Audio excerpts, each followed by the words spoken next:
কিভাবে সম্ভব? আমার সাথে ফাজলামি হচ্ছে? হ্যাঁ, পিএ থাকতে আবার নতুন পিএ। দেখুন ম্যাম, আমার সাথে অযথা ঝামেলা না করে আপনি আমাদের অফিসের বসের সাথে কথা বলতে পারেন। অনু আর কথা না বাড়িয়ে সোজা আরিয়ানের কেবিনে ঢুকে যায়। আরিয়ান অনুর চেহারা দেখে বুঝতে পারছে আজ আমার কপালে শনি রবি সোম আছে। আরিয়ান অনুকে বলে, অফিসে এসে বসের কেবিনে প্রবেশ করার আগে যে অনুমতি নিতে হয় তা বুঝি আপনি ভুলে গেছেন? রাখ তোর অনুমতির নিকুচি করি। আমি থাকতে নতুন পিএ কি করে অফিসে রাখেন? ভুলে যাবেন না, এটা আমার অফিস। আমি আমার অফিসের জন্য যে কোনো সিদ্ধান্ত নিতেই পারি। তাই আমাকে না জানিয়ে নতুন পিএ রেখে দিতে পারলেন? খুব ভালো। তাহলে তো আর এই অফিসে আমার আসার কোনো প্রয়োজন দেখছি না। প্রয়োজন কেন থাকবে না? আপনি এই অফিসের সাধারণ কর্মচারী হয়ে কাজ করবেন, যে কাজের জন্য আপনি ইন্টারভিউ দিয়েছিলেন। ওহ, আমাকে এভাবে অপমান না করলেও পারতেন মিস্টার আরিয়ান চৌধুরী। এখানে অপমানের কি আছে? আমার অফিস, আমার সিদ্ধান্ত। Okay fine, I have no problem. আপনার সমস্যা থাকলে বা আমার কি? আমার মাথা মুন্ডু। আপনি থাকেন আপনার নতুন পিএ নিয়ে, তাতে আমার কি? আর কিছু বলবেন? না হলে নিজের কাজে গিয়ে মন দিন। অনু সেখান থেকে হনহন করতে করতে সাধারণ কর্মচারীদের সাথে গিয়ে অফিসের কাজ করতে থাকে। অনুর আগে গজগজ করে আর আরিয়ানের 14 গোষ্ঠী উদ্ধার করতে থাকে। শালার বর, জীবনে তুই সুন্দরী বউ পাবি না। আমিও থাকবো না তোর সাথে। তোর জীবনে বাচ্চা হবে না। তোকে পাগলা কুত্তা কামড় দেবে, তখন 14টা ইনজেকশন দেবে। ঠিক আমার যে কি শান্তি লাগবে তখন ভাবা যায় না। আমার কলিজাটা ঠান্ডা হবে তখন। মনে মনে বিড়বিড় করে বলে। অনুর পাশের একজন বলে, আপনার কি কোনো সমস্যা? একা একা কি করছেন? আমি আমার বরের 14 গোষ্ঠীকে গালি দিচ্ছি। ম্যাম, আপনি কবে বিয়ে করবেন? আরে বোন, বিয়ে করি নাই তাই গালি দিচ্ছি। বিয়ে করলে তো বরকে চুম্মা দিতাম। বাহ, আপনি বুঝি আপনার বরকে সারাদিন চুম্মা দেন? বর নাই থাকলে 100% দিতাম। তা পরে দেখা যাবে। এখন চুম্মা টুমা বাদ দিয়ে কাজে মন দিন। এটা অফিস, আপনার বেডরুম না। অনু কি বলবে বুঝতেছে না। খচ্চর যে এমন সময় এসে কথা শুনবে কে জানতো। আরিয়ানের পাশ থেকে ওর পিয়ে বলে, স্যার, এইসব মেয়ের সাথে কথা বলে সময় নষ্ট করবেন না, চলেন আমাদের মিটিং আছে। আরিয়ান আর পিয়ে চলে যাবার পর অনু পাশের মেয়ে সুমিকে বলে, জানো অনু, স্যারের এই বিয়েটা একদম আঠার মতো। স্যারের সাথে সব সময় লেগে থাকে। আর কি ন্যাকামি, দেখলে গা জ্বলে। তুমি তো কদিন দেখো নাই, এখন দেখো কেমন লাগে। মেয়েটা পারলে স্যারের বউ হয়ে যায়। থাক, ওইসব বড় লোকের বড় বড় ব্যাপার স্যাপার আমরা বুঝবো না, তাই নিজের কাজে মন দে। অনু চুপচাপ থাকলে কি হবে? মনের মধ্যে ঠিকই একটা জেলাসি কাজ করছে। যতই হোক, নিজের বর কিনা তার সামনে অন্য একটা মেয়ের সাথে ঘোরাঘুরি করবে, এটা কি সহ্য করা যায়? অনুরও তাই হয়েছে। সে রাগে দুঃখে কষ্টে আছে, কিন্তু এটা কেন হচ্ছে বুঝতেছে না। অফিসে সে বাড়িতে এসে থেকে আরিয়ান এখনো আসেনি। অনু তার শাশুড়ি মাকে বলে, আম্মা, আপনার ছেলে এখনো বাড়ি আসে নাই? আরিয়ান তো এখনো আসে নাই, জানি না, হয়তো বাইরে কোনো মিটিংয়ে ফেসে গেছে। তুমি যাও, ফ্রেশ হয়ে খাওয়া দাওয়া করে নাও। অনু ফ্রেশ হয়ে নাস্তা পানি খেয়ে তো বসে আছে। আজ আরিয়ান আসলে খুব ঝগড়া করবে। এভাবে অপেক্ষা করতে করতে অনেক রাত হয়ে যায়। কখন যে ঘুমিয়ে যায় বুঝতে পারে না। আরিয়ান বাড়িতে এসে থেকে অনু খাটে হেলান দিয়ে বসে ঘুমিয়ে গেছে। আরিয়ান অনুকে কোলে করে সোজা করে শুইয়ে দেয়, তারপর নিজেও অনুর পাশে ঘুমিয়ে যায়। এদিকে আরিয়ান অনুর আগে ঘুম ভেঙে দেখে অনুকে জড়িয়ে ধরে শুয়ে আছে। আরিয়ান মনে মনে বলে, আল্লাহ, আমি যে এই ডেঞ্জারাস মেয়েকে জড়িয়ে ধরে ঘুমিয়ে গেছিলাম, কোনোভাবে যদি বুঝতে পারে তাহলে আমাকে আস্তা চিবিয়ে খাবে। অনু কিছু বুঝে ওঠার আগে আরিয়ান অনুর কপালে একটা চুমু দিয়ে ফ্রেশ হয়ে বাইরে চলে যায়। এদিকে অনু সকালে ঘুম থেকে উঠে দেখে আরিয়ান রুমে নেই। পরে নিচে গিয়ে জানতে পারে আরিয়ান তাড়াতাড়ি অফিসে চলে গেছে, ওর নাকি মিটিং আছে তাই। তারপর অনু অফিসে গিয়ে দেখে আরিয়ান আর তার বিয়ে দিশা বসে হাসি তামাশা করছে। তা দেখে অনু সহ্য না করতে পেরে আরিয়ানকে বলে, স্যার, আপনার না আজ মিটিং ছিল, তাহলে আপনি এখানে বসে ঠাট্টা তামাশা করছেন কেন? এই মেয়ে, সব কথার জবাবদিহিতা কি তোমাকে দিতে হবে? কে তুমি? তোমরা চুপ করো। মিটিং ছিল, ক্যান্সেল হয়ে গেছে। আর কাজ কম তাই গল্প করছি। এবার তোমার কাজে যাও। অনু চলে যাচ্ছিল, তখন দিশা বলে, স্যার, মেয়েটার কি সমস্যা? সব কাজের মাঝে নাক গলাতে চলে আসে, কিসের এত অধিকার দেখাতে আসে আল্লাহই জানে। অনু দিশার কথাগুলো বসে বসে ভাবতে থাকে, সত্যি কি তার কোনো অধিকার নেই, নাকি সে নিজে হাতে সব অধিকার নষ্ট করেছে। তারপর আবার ভাবে, আরে আমি যদি স্যারের জীবন থেকে চলে যাই তখন তো স্যারের কাউকে লাগবে, হয়তো দিশা স্যারের জন্যই পারফেক্ট। এভাবে বেশ কিছুদিন কেটে যেতে থাকে। অনু আরিয়ানের মাঝে হঠাৎ করে একটা দূরত্ব কাজ করতে শুরু করেছে। আরিয়ান সারাদিন কাজের জন্য ব্যস্ত থাকে। অনুর সাথে আগের মতো আর ঝগড়া করে না। অনুর চোখের সামনে আরিয়ান সবসময় দিশার সাথে কাজ করে কথা বলে, কিন্তু অনুর সাথে কথা বলে না। অনু এখনও বোঝে না আরিয়ান ওর সাথে কথা না বলে কেন এত খারাপ লাগে। কেন জানি একটা শূন্যতা কাজ করে। এটাই বুঝি ভালো লাগা, নয়তো ভালোবাসা? এ অনুভূতি মানে অনুর জানা নেই। অফিস শেষে বাড়িতে গেলেও এখন আরিয়ান আগের মতো অনুর সাথে ঠাট্টা তামাশা করে না। অনু কথা বলতে গেলেও আরিয়ান তার কাজের বাহানা দেয়। অনুর পুরো পৃথিবীটা যেন আজকাল পুরো কালো মেঘে ঢাকা। কি জীবন আমার, কোথায় ছিলাম আর কোথায় এসছি, সবকিছু শুধু আমার জন্য। আচ্ছা, আমি কি নিজের পৃথিবীটা নষ্ট করছি শুধু রাজের জন্য? উফ, কি হচ্ছে? এই রাজকে কি পাবো কোনোদিন, নাকি শেষে এই ক্রাশ খাওয়া বরটাকে হারাবো? উফ, জানি না কপালে কি আছে যে। পরের দিন অনু অফিসে। অনুর আর ভালো লাগছিল না। নিজের মনের মাঝে খুব বেশি খারাপ লাগা কাজ করছিল। তাই ভাবে কিছুদিনের জন্য বাবার বাড়ি যাবে। তাই সে কাজ বাদ দিয়ে সোজা আরিয়ানের কেবিনের দিকে যেতে থাকে। তখন দিশা এসে বলে, স্যার ব্যস্ত আছে, এখন যাওয়া যাবে না। তা আমি বুঝবো, তোমাকে নাক গলাতে হবে না। আমি স্যারের পিয়ে, আমি নাক না ঘামালে কে ঘামাবে শুনি? তার তোমার সাথে কথা বলার কোনো ইচ্ছা নাই। তাই বলে দিশাকে সাইডে করে আরিয়ানের কেবিনে চলে যায়। অনু আরিয়ানকে বলে, আমি কিছুদিনের জন্য বাবার বাড়ি যেতে চাই। যাবে তো যাও না, তোমাকে কি আমি পায়ে শিকল পরিয়ে রেখেছি? তোমার সব কিছুতে পুরো স্বাধীনতা আছে, যা খুশি করতে পারো। তোমার কোনো কাজে আমি বা আমার পরিবার কখনো বাধা দিবে না। আজব তো, একটা সাধারণ কথা বলেছি, তার জন্য এত কথা বলার কি ছিল? একটু ভালোভাবেও তো বলা যায়। দেখতে পাচ্ছ না কাজ করছি, কাজের সময় ডিস্টার্ব করতে আসো কেন? এটা আমার অফিস, তোমার বাড়ি না, ওকে? আমার বাবা বাড়ি হলে আপনার সাথে কোনোদিন কথা বলতে আসতাম না। বাড়িতে কথা বলা যাবে না, অফিসে বলা যাবে না, তাহলে কোথায় কথা বলবো আমি? আর কোনো কথা বলবে? না হলে এখন আসতে পারো। তোমার আজাইরা প্যাচাল শোনার কোনো ইচ্ছা আমার নেই।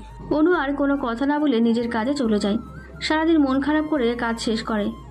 তারপর সোজা নিজের বাবার বাড়ির উদ্দেশ্যে চলে যায়। অনু তো বাবার বাড়িতে চলে আসে। অনুর মা অনুকে দেখে দৌড়ে গিয়ে মেয়েকে জড়িয়ে ধরে। তারপর কোনো কথা না বলে পেছনে খুঁজে বলে, জামাই কোথায় রে অনু? আমি আমার বাবার বাড়ি আসছি, পরের ছেলেকে কি দরকার? জামাই ছাড়া বিয়ের পরে প্রথম কেউ একা আসে? আজব কাহিনী তো। আমি এতদিন পর আসছি, তাতে তুমি খুশি না? এই, তুমি আমার নিজের মা তো, নাকি অন্য কিছু, তাতে আমার সন্দেহ হয়। আজব মা তুমি। মেয়ে আসছে, কেমন আছে, দুইটা ভালো মন্দ কথা বলবে, তা নয় আজারে পেঁচাল শুরু। বিয়ের আগে বিয়ে করে মাথা খেয়ে ফেলছিলে, এখন জামাই জামাই করে মাথা খারাপ করে দিচ্ছ কেন? যে ছেলের শ্বশুরবাড়ি আসার সময় নেই, তাকে নিয়ে কেন এত থাকতে হবে পড়ে? আবির বুঝতে পারছে তার বোনের মন ভালো নেই, না হলে কখনো এমন কথা বলতে পারত না। আবির সোজা গিয়ে নিজের বোনকে জড়িয়ে ধরে বলে, আরে আমার অনু, এত কথা বলতে নেই, চুপ করো মনু পাখি প্লিজ। অনু তার ভাইকে জড়িয়ে ধরে কান্নাকাটি শুরু করে দেয়। আবির বোনকে কান্না করতে থেকে নিজেকে কন্ট্রোল করতে পারে না। তবুও কন্ট্রোল করে আবির অনুকে বলে, কি হয়েছে আমার মনু পাখিটার? এমন করে কখনো তো কান্না করে না আমার বোনটা। ভাই, আমার সব কিছুতে বিষাদ মনে হয়, কোনো কিছু ভালো লাগে না। জীবনের সব রঙগুলো মনে হয় হারিয়ে যাচ্ছে। জানি না কেন এমন মনে হচ্ছে আমার। আবির বুঝতে পারছে অনুর মনের মাঝে হয়তো কোনো এলোমেলো ঝড় বইছে। তা না হলে তার বোন কোনোদিন এমন করে কান্নাকাটি করতো না। তারপর আবির অনুকে বলে, জানিস তো আমি তোর জন্য কত চকলেট কিনে রাখছি, এমন করে কান্নাকাটি করলে সেসব চকলেট কে খাবে আমার কলিজা পাখিটা? অনু চোখ মুছে ঠোঁটে একটা মলিন হাসি নিয়ে বলে, আমি ছাড়া কি তোমার আর কোনো বোন আছে যে সে খাবে? যাও আগে ফ্রেশ হয়ে আসো তারপর। অনু চকলেটের লোভে তাড়াতাড়ি নিজের রুমে গিয়ে ফ্রেশ হয়ে নিচে এসে বলে, কই রে ভাইয়া, আমার চকলেট কোথায়? আবির অনুর হাত ধরে নিয়ে গিয়ে ডাইনিং টেবিলে বসে নিজের হাতে খাবার খাইয়ে দেয়। তারপর অনুর হাতে একটা বড় বাক্স চকলেট ধরিয়ে দেয়। অনু তো চকলেট পেয়ে ভাইকে জড়িয়ে ধরে। তারপর নিজের রুমে চলে যায়। অনু তার খাটের পাশে টেবিলের ওপর বাক্সটা রেখে নিজের বারান্দাতে গিয়ে চুপচাপ দাঁড়িয়ে থাকে। এদিকে আরিয়ান বাড়িতে এসে দেখে অনু রুমে নেই। তার বুঝতে একটু দেরি হয় না যে অনু বাবার বাড়ি চলে গেছে। আরিয়ান রাতে খাবার খেতে নিচে আসে। তখন ওর বাবা জিজ্ঞেস করে, ও মা কোথায় গিয়েছে? বাবা, অনু তার বাবার বাড়িতে গেছে। তাই সে একা গেছে নাকি তুমি তাকে রেখে আসতে গিয়েছিলে? অনু একা তার বাবার বাড়িতে গিয়েছে। বাহ দারুণ, এমন শিক্ষা আমরা তোমাকে দিয়েছি বুঝি। ওকে তো আমরা কোনো শিক্ষা দিতেই পারি নাই। 10 বছর বাইরে থেকে এসে বিয়ে করেছে, সে এসবের কিছুই বুঝবে না। তুমি ঠিক বলেছ। একটা মেয়েকে বিয়ে করার পর তাকে বাবার বাড়ি একা যেতে হয়, তার থেকে বেশি কিছু আশা করাটাই বোকামি। আমার অনেক কাজ ছিল, নিজের কাজ ফেলে রেখে তো আর শ্বশুর বাড়ি গিয়ে পড়ে থাকতে পারি না। ভাইয়া, এটা কোন ধরনের কথা বলছো? বিয়ে করলে বউয়ের বাবা মাকে নিজের বাবা মার মতো ভাবতে হয়। তুই তো এখনো বিয়ে করিস নাই, তাহলে অযথা জ্ঞান দিতে আসবি না। আমি এখানে কারো জ্ঞান নিতে আসি নাই। তাই বলে নিজের রুমে চলে যাই। আরিয়ানের মা বলে, ছেলেকে অন্যের ভরসাতে ছেড়েছি বলেই আজকে ছেলেটা আমার অমানুষ হয়ে গেছে। এই ভুলের মাসুল কোনো এই নিষ্পাপ মেয়েটা কেন দিতে হবে? জানি না নিজেদের ভুলের মাসুল আর কতজনকে দিতে হবে। ভেবেছিলাম মেয়েটা নিজের চঞ্চলতা দিয়ে সব ঠিক করে দিবে, কিন্তু আর সেই মেয়ে নিজের নীরব হয়ে যাচ্ছে। ভালো হয়েছে, মেয়েটা বাবার বাড়ি গিয়ে তো একটু শান্তিতে থাকবে। সবকিছু ঠিক করতে হলে আবার 10 বছর আগে ফিরে যেতে হবে, আর না হলে রাজ ভাইয়াদের ফিরে আসতে হবে। আরিয়ান নিজের রুমে এসে চারিদিকে একবার তাকিয়ে দেখে। সকালেও অনু এই রুমে ছিল, কিন্তু আজ এখন সে নেই। এই ঘরের মতো কোনো একদিক আমার জীবন থেকেও সে হারিয়ে যাবে। আর যাই হোক, জোর করে তো ভালোবাসা যায় না। পরের দিন সকালে আরিয়ান তাড়াতাড়ি অফিসে চলে যায়, কারণ সে অনুকে অফিসে দেখতে পারবে সে আশায়। কিন্তু অফিসে এসে আরিয়ানের সে আশায় মুখের পানি ঢেলে দেয় অনু। আরিয়ান বারবার অফিসের পিয়নের থেকে খবর নিচ্ছে যে অনু আসছে কিনা, আবার নিজেও বাইরে গিয়ে অনেকবার চেক করে, কিন্তু ফলাফল শূন্য। আরিয়ানের মাঝে কোনো কিছু হারিয়ে ফেলার ভয় প্রচুর পরিমাণে কাজ করছে। না জানি অনুকে সারা জীবনের জন্য হারিয়ে ফেলি। এদিকে দিশা আরিয়ানের কেবিনে এসে থাকে। আরিয়ান কোনো কিছু নিয়ে খুব টেনশনে আছে। স্যার, আপনি কি কোনো কিছু নিয়ে টেনশনে আছেন? অনু কি অফিসে এসেছে? স্যার, ওই মেয়ে দেখেন কতটা বেয়াদব, কোনো কথা না বলেই অফিসে আসা বন্ধ করে দিয়েছে। Shut up. ওকে, কারো সম্পর্কে কোনো কথা বলার কোনো অধিকার তোমার নেই, আর অনু সম্পর্কে তো নাই। আর এখন আমার সামনে থেকে গেলে খুশি হব। দিশা একটু মন খারাপ করে আরিয়ানের কেবিন থেকে বাইরে চলে যায়। ওইদিকে এত বেলা হয়ে গেছে, তা অনু নিচে আসছে না। তা দেখে আবির তাড়াতাড়ি বোনের রুমে চলে যায়। আবির রুমে গিয়ে দেখে অনু কাঁথা মুড়ি দিয়ে ঘুমিয়ে আছে। আবির বোনের পাশে বসে মাথায় হাত দিয়ে দেখে জ্বরে অনুর পুরো শরীর পুড়ে যাচ্ছে, আর অনুর কোনো সেন্স নেই। আবির দ্রুত তাদের পারিবারিক ডাক্তারকে কল দেয়, কিন্তু জানতে পারে সে দেশের বাইরে আছে। আবির কিছু ভাবতে পারছে না, তাই দ্রুত বোনকে কোলে করে একটা প্রাইভেট হাসপাতালে নিয়ে যায়। সেখানে ডাক্তার অনুকে চেক আপ করার পর বলে, উনি হয়তো অনেক সময় ঠান্ডা পানিতে ভিজেছিলেন, তার জন্য এমন অবস্থা হয়েছে তার, কিন্তু চিন্তার কিছু নাই। আমরা একটা ইঞ্জেকশন দিয়ে দিচ্ছি, কিছু সময় পর তার জ্ঞান ফিরে আসবে। তখন সে হাসপাতালে আবিরকে দেখতে পেয়ে আয়াত এগিয়ে যায়। আরে আবির ভাইয়া, আপনি এখানে? কারো কিছু হয়েছে কিনা? অনু একটু অসুস্থ, তাই ওকে এখানে নিয়ে আসছি। আয়াত তাড়াতাড়ি অনুকে দেখতে আসে। তারপর ডাক্তারের থেকে সবটা শুনে আবিরকে বলে, ভাইয়া চিন্তা করবেন না, কিছুদিন রেস্ট করলে ভাবি ঠিক হয়ে যাবে। রেস্ট করবে তা অনু? আচ্ছা ভাইয়া, একটা কথা জিজ্ঞেস করব, ভাবি হঠাৎ করে এত ঠান্ডা কিভাবে লাগছে? জানি না, কিন্তু অনুমান করতে পারছি যে কি করে এমন হয়েছে। কিভাবে, কি অনুমান করছেন? ওর ছোট থেকে বাজে অভ্যাস আছে। কারো উপর রেগে থাকলে বা কোনো কিছু নিয়ে কনফিউশনে থাকলে অনেক সময় পর্যন্ত সে বাথরুমে শাওয়ারের নিচে বসে ভিজবে। কাল যে এমন কিছু করবে জানতাম না।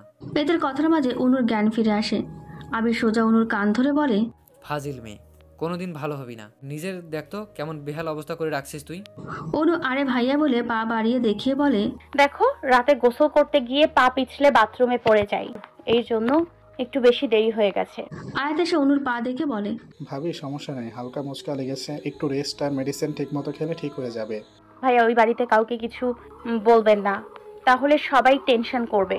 জি ভাবি, কাউকে কিছু বলবো না। আবির আর অনু তারপর বাড়িতে চলে আসে। আয়াত ভাবে, দেখো ভাইয়া, তুমি যার কেয়ার করো না সে কিন্তু ঠিকই তোমার কেয়ার করে, তাই তোমাকে না জানানোর জন্য এই কথা বলে যায়।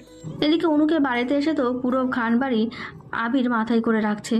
অনু অসুস্থ সে খবর তার নানু বাড়ি খালা মামা সবাইকে বলে তো সে কি এক কাণ্ড বাঁধিয়ে বসে আছে। অনু আবিরের এসব পাগলামি দেখছে আর ভাবছে, অযথা নিজেকে কষ্ট দিয়েছি আমি। আমার জন্য এতগুলো মানুষ কষ্টে আছে, তাদের জন্য হলেও অতীত ভুলে না হয় নতুন করে জীবনটা গুছিয়ে নিব। আবির তো অনুর সব পছন্দ মতো খাবার দিয়ে বাড়ি ভরে ফেলেছে। কি যত্ন অনুর। ওইদিকে সারাদিন ক্লান্ত হয়ে বাড়িতে এসেও আরিয়ানের মাঝে হতাশা কাজ করছে। অনু কেন যে আজ অফিসে আসলো না কে জানে। রাতে খাবার টেবিলে সবাই একসাথে খাবার খাচ্ছে, এমন সময় আয়াত আরিয়ানকে বলে, আচ্ছা, আজ ভাবি অফিসে এসেছিল ভাইয়া? আসবে না কেন? আসছিল।